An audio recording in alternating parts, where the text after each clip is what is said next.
Hello ladies and gentlemen, welcome to another installment of the Trader's Edge. Today we're going to talk about the copper options landscape, trading copper options at CME Group versus the Shanghai Futures Exchange.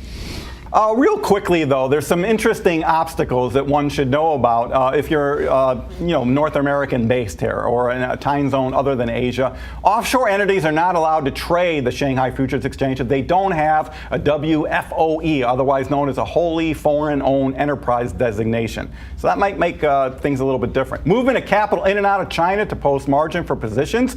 Moving P&L out of China could be an obstacle. It could be difficult for some entities.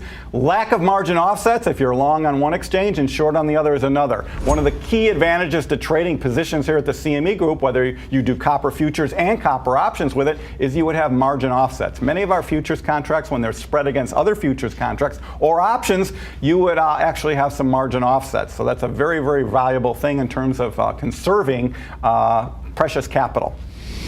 So let's look at a few comparisons here real quickly. Average daily volume of our underlying copper futures, it's 140,000 contracts at CME Group. It's about 96,000 at the Shanghai Futures Exchange. The average daily volume of copper options here at the CME Group is 1,800 contracts a day. It's around 4,300 last time I checked at the Shanghai Futures Exchange.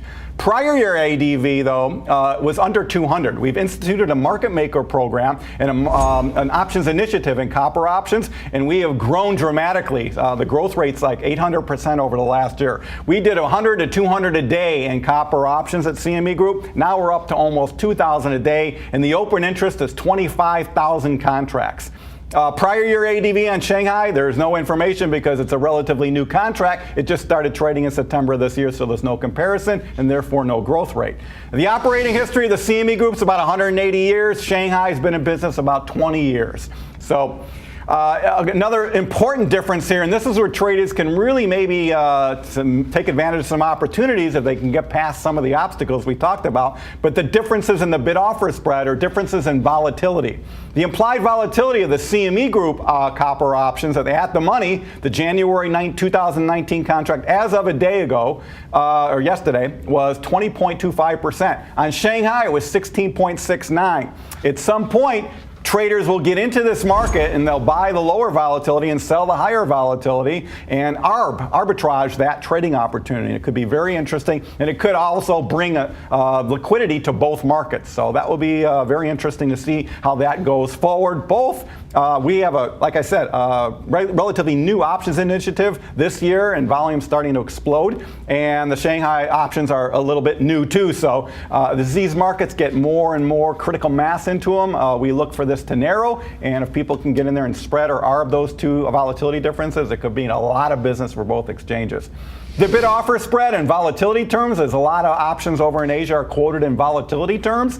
It's 0.6% here at CME Group, and it's about 0.3% if you look at the at-the-money and near to at-the-money at Shanghai Futures Exchange. So they have a slight edge in the bid-offer spreads.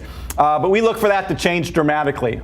We've done, like I said, we have this options initiative, and we're doing great. We have great growth volume, great explosion in open interest in our copper options, and we look for the bid-offer spread to come down, not only in premium terms, but also in volatility terms. So that concludes this installment. Remember now, when you're trading options, they're four-dimensional instruments. You have to worry about time to expiration. You have to worry about changes in volatility, as well as the underlying futures in relation to the strike price. So be careful and always do your homework.